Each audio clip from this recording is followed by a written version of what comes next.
from a very early age, listening to radio was a magical thing to me, and I knew I'd love to do that. My enthusiasm started to grow once I came to Star 97.7, and I thought someday I'd like to own a radio station, own that station. But there was still a lot of unknowns, and I wasn't sure. This was a new journey for me, so I realized that there was no guarantee. I didn't have a background of former radio ownership. I didn't have deep pockets. I thought, okay, if I'm going to do this, I said, I really got to get my ducks in a row. And I thought, I've got to talk to a bank. And then I met with my financial planner, who I've known for over 20 years. And he says, this is what I tell all my clients who are making big decisions. Who's going to take care of you? Who do you truly feel is going to be there for you for the entire life of your loan? It was MSB.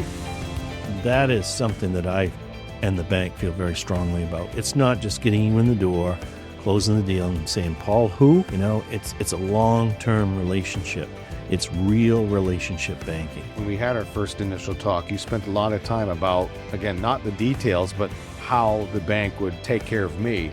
And I will say that one of the other places I went to, and not one mention of customer service. It was a friendly chat, but it was all numbers and details and procedures.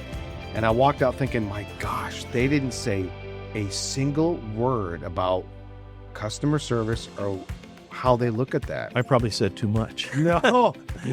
I really felt like I had support. And you worked with me. You always were calm and said, relax.